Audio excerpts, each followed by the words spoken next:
क्या है? तो अब जैसे अपन हाथ हिला रहे हैं, अब ये हाथ अपनों हाथ की शक्ति या सामर्थ्य या एनर्जी से हिल रहा है, लेकिन वो वहां पे कंट्रोल अपना है ना।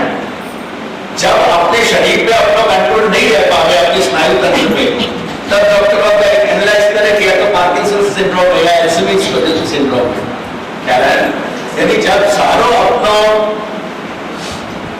अपने नर्वस जो पूरा सिस्टम है वो जब बिखर जाए, तो कहने को तात्पर्य मैं ये समझाना चाह रहा हूं कि शंकराचार्य श्री शंकराचार्य पे आपको कोई जवाब नहीं है कि माया क्या है, क्योंकि उनको ईश्वर अगर फंक्शन कर रहे हो श्री शंकराचार्य को, तो माया को शबलित होके शबल के को प्रधान अर्थ है बहुत सारे चित्र विचित्रताएं हमें आ जाए, वह नाम है शब्द शब्द को, और वो शब्द शब्द मुख्यार्थ जब अपन बात को समझेंगे तो आपको अर्थ ऐसा निकलेगा कि जो माया के कारण कमजोर पड़ गए हैं, तो माया शबलित ब्रह्म जो है वो कार्य कर रहे हैं, वो सर्व ब्रह्म है, यानी उनको ब्रह्म के भी तो भेद करने पड़े। अब ये सारे का स्वाभाविक भेद है, यद्यपि श्री शंकराचार्य को मत शौक मत है और विचार की बहुत गहरी तार्किकता को और प्रगाढ़ तार्किकता को उपयोग किया गया है, लेकिन वाक्य बावजूद भी वेद के सारे वाक्य को समन्वय नहीं हो सके है। यही लिए बेसिकली अपन को एक और डिफरेंस समझना चाहिए कि अपने भारतीय दर्शन में यानी वैदिक दर्शन में और अन्य दर्शन को अंतर यह है कि अपना दर्शन अपौरुषेय है। अपन को जो तत्व चिंतन है वो तत्व चिंतन को जो मूल आधार वेद है, निगम है, वो निगम कोई मनुष्य ने कोई पुरुष ने नहीं बनाया है। तो ये फर्क है हमें अपने। तो अब जो पौरुषेय दर्शन है, यानी जिन दर्शन को जिन चिंतन को पुरुष ने अपने चिंतन से कंस्ट्रक्शन किए हुए,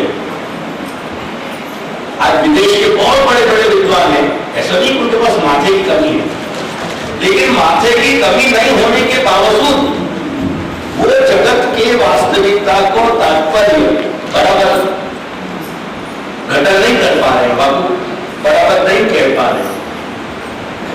तो जैसे माया पर जवाब श्री शंकराचार्य के पास नहीं है कि माया को कौन ने उत्पन्न की हो, जब बहुत अपन पूछताछ करेंगे तो श्री शंकराचार्य के पास यही जवाब है कि माया अनिर्वचनीय है। तो बहुत सारे अपन श्रीधान यदि ईसाइयत से करेंगे तो वो यही जवाब देंगे कि शैतान कौन ने बनाया, ये अनिर्वचनीय है। जब अनिर्वचनीय हो वहां तो कोई जवाब है ही नहीं। एक बहुत प्रमुख बड़े आचार्य हैं, या वक्त मैं मानूं के 70 वर्ष की अवस्था के आसपास होंगे। एक बार ये जुहू एरिया के समुद्र के किनारे बैठ के हमने और हमारे गुरुदेव ने लोगों ने 6 घंटा उनको वार्तालाप की और अंत में हमने स्वीकार कि शामनो जी તમે જે કાંઈ કહો છો તમારો શબ્દ સાચું છે અને સિદ્ધાંત ના છે, પણ અમે જે કરી રહ્યા છીએ એ અમને ભાવી ગયું છે, અમને ભાવી ગયું છે, એના પછી કોઈ પ્રશ્ન છે અનિર્વચનીય કેવું છે, કોઈ કહે કે આ અનિર્વચનીય છે, they cannot get the explanation. એમને કહે છે કે આપણે જાણીએ છીએ કે આ સાચું નથી, અમે જે કરી રહ્યા છીએ ખોટું છે, પણ અમને ભાવે છે। क्या बोले तो कहने की बात है कुछ भी नहीं, हमें पता था क्या पता वो आता हमारा इज्जत ज्यादा आता हमारा कामन वाला हमारा मोटे वाला अच्छी चर्चा उठेगी बस कहते हमारा काम आज जवाब नहीं तो तू हमारे पास है बस अच्छी केवल कहीं છે તે કદાચ આપણે કહીશું કે આખર પર શૈતાન આવ્યો ક્યાંથી, તો એ કહેશે કે અમે ભાગી ગયું જ્યાંથી આવ્યો કે ના આવ્યો પ્રશ્ન પૂરતો નથી, પણ એના આધારે આપણે ઘણી બધી વાતો દુનિયામાં પાપને સિદ્ધ કરી શકીએ છીએ, એટલે અમે માનીએ ફાવે છે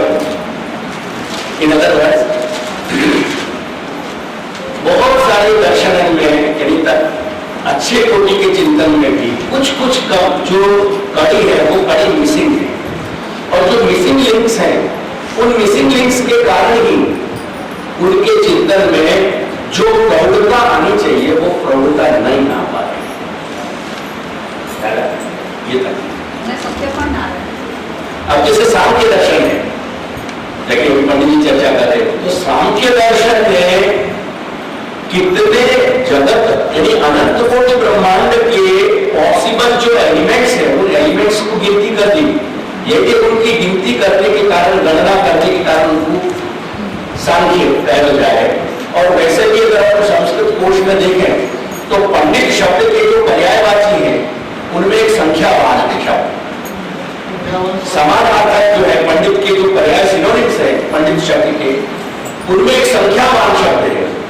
जाको संख्या जो भूत है, जो सही रूप से एलिमेंट्स को गिन सके, वो पंडित है।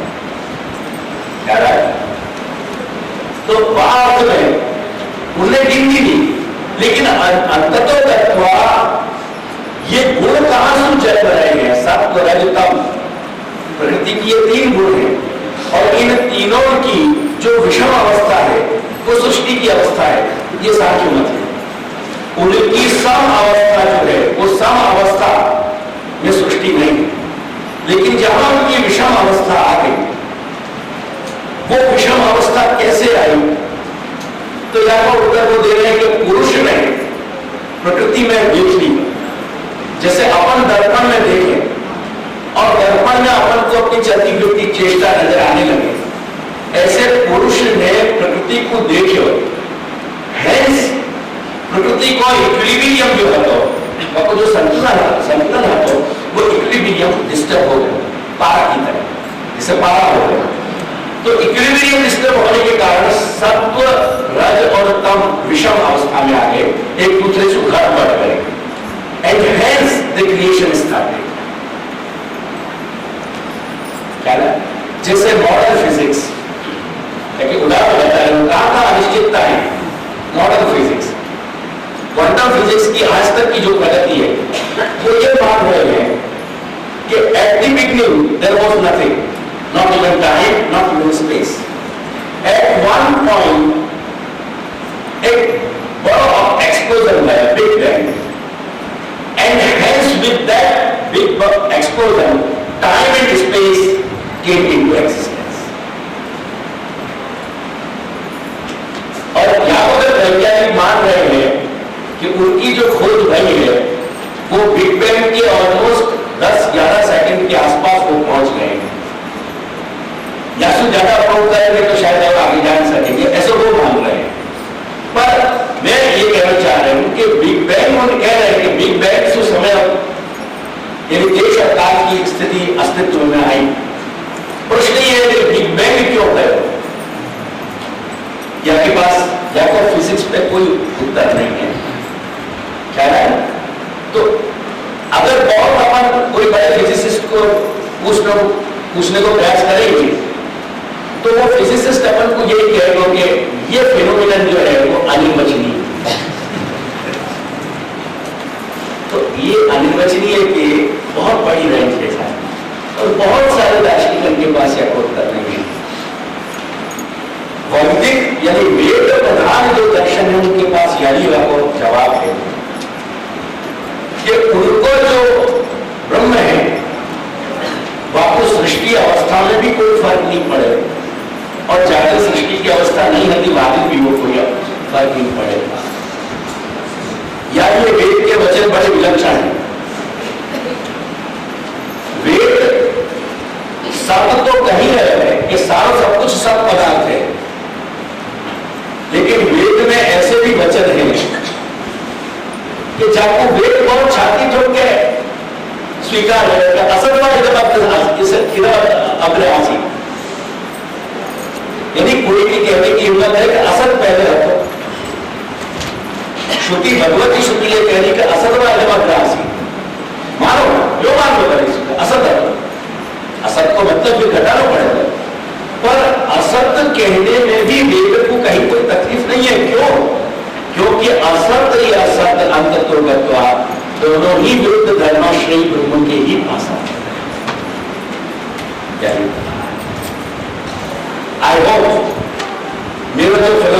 केवल तो जवाब है, और तो थोड़ा फिलोसॉफिकली तुम समझने का प्रयास करोगे तो वो बात बैठ जाए।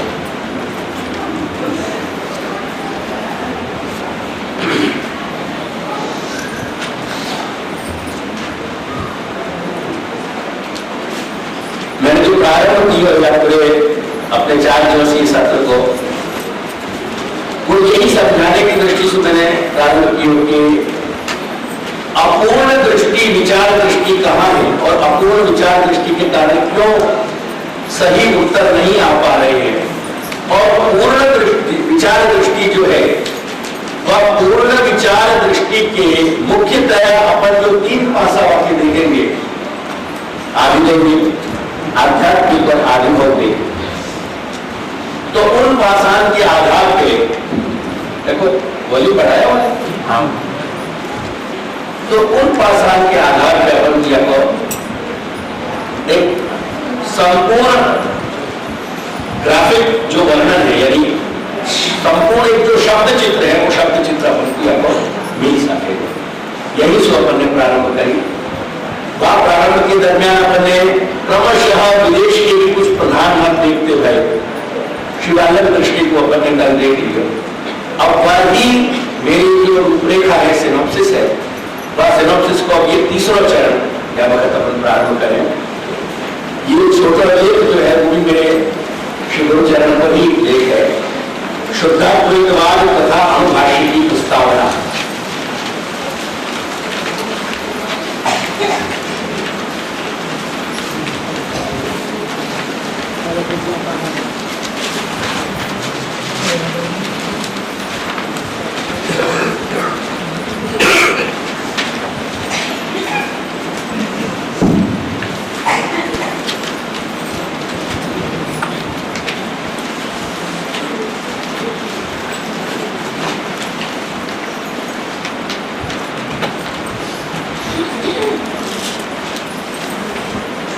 तुमको याद हो तो कल मेरे गुरुचरण के लेख में भी ये बात आई थी कि जहां भी द्वैत को क्रिएट कर दोगे वहां का प्रॉब्लम को सॉल्यूशन लाना तुमको तकलीफ पड़ता है। याद ये भौतिक दर्शन में कहीं द्वैत नहीं बताया गया, और जो द्वैत बताया गया वो शुद्धाद्वैत है, यानी अद्वैत के गर्भ में रहने वालों द्वैत। जब बहुत खूबसूरती से श्री दादाजी ने गायत्री भाष्य में आज्ञा करी है, इतनी खूबसूरत पंक्ति है, मैं मानूं कि शायद दर्शन शास्त्र को जैसे खाने की चाशनी में डूबो तो कहे ना, वो कला प्राय भोजन पे नहीं हो गए। श्री दादाजी की अगर वहां की पंक्ति अपन देखें गायत्री भाष्य की, तो अपन को महसूस होएगा कि ये अपन शुद्ध दर्शन पढ़ रहे हैं, लेकिन यहाँ से रस टपक रहे हैं, क्योंकि ब्रह्म विरुद्ध धर्माश्रय है ना, तो वो विरुद्ध धर्माश्रय ब्रह्म विराज रहे हैं। उनको शुष्कता को भी मधुरता के गुण टपकते हुए ऐसा बनाना आ गए। वास्तव में ये मैं उनकी चरण में बैठे हुए राजे लोग के लिए प्रशंसा कर रहे हैं, ऐसी बात नहीं है। गायत्री भाष्य के वो शब्द हम देखें, और वहां गायत्री भाष्य में श्री दायजी ने अंतःकरण के तप को जो सूक्ष्म रूप बताया है, वो वर्णन अपने आप में अद्वितीय वर्णन। ये 2 हिस्सा मासूम देखने चाहिए। 5 दादा की आज्ञा करें कि ये इच्छा का द्वैत है, ये लीला सृष्टि जो है वो ऐच्छिक द्वैत है, और ऐच्छिक द्वैत जो है वो अद्वैत में घटित हो रहे हैं, यही पर हम तादात्म्य हैं। और तादात्म्य का लक्षण है द्वैत सहिष्णु अद्वैत। सहिष्णु એટલે જે સહન કરી શકે, એટલે જે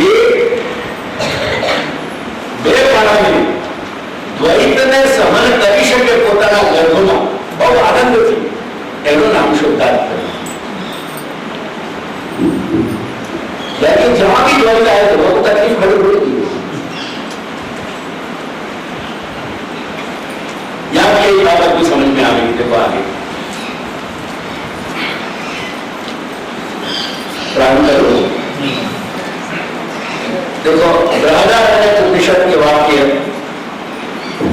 प्रारंभ किया लेख को श्री गुरुचरण ने, सो अविभेद तस्मात् एकाकी विभेदी। खाली वचन में पढ़ जाए इनको अर्थ श्री गुरुदेव ने नीचे ले दिए वहीं से अपन पढ़ेंगे।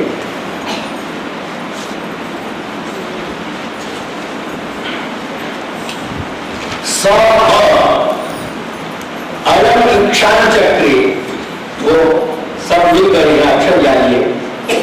स अयम इक्षान चक्रे यन्मयं नास्ति कस्मात् विभेति ततएव अस्य भयं वीयाय कस्मात् हि अभीष्यत् द्वितीयावद् भयं भवति स वै नैव रेमे तस्मात् एकाकी न रमते स द्वितीयम् ऐच्छत् स हैतावान् आस, यानी स एतावान् आस अरपाठ्यमामिषु स एतावान् आस यथा स्त्री पुमांसौ सम्परिष्वक्तौ स इमम् एव आत्मानं द्विधा अपादयत् ततः पतिश्च पत्नी च अभवताम्। अपनी एकाकिता में उसे भय की अनुभूति हुई थी। आ सो अविवेक અહીંયા સુધીનું વાક્ય થયું, તમને એને નંબરિંગ કરવું હોય તો કરતા જજો। सो अविवेक એને ભય થયો, अपनी एकाकिता में उसे भय की अनुभूति हुई थी। सो अविवेक में ऊपर एक कोमा लगाने नंबर लखी लो। तस्मात् एकाकी विभेदी, या वचन को अर्थ किया है अतएव आज भी एकाकी व्यक्ति भयभीत हो जाता है। अतएव आज भी एकाकी व्यक्ति भयभीत हो जाता है। तब उसने सह अयम इक्षान चक्रे, तब उसने यह सोचा। इतना वचन या पहले वचन को अर्थ है इक्षान चक्रे का। तब उसने यह सोचा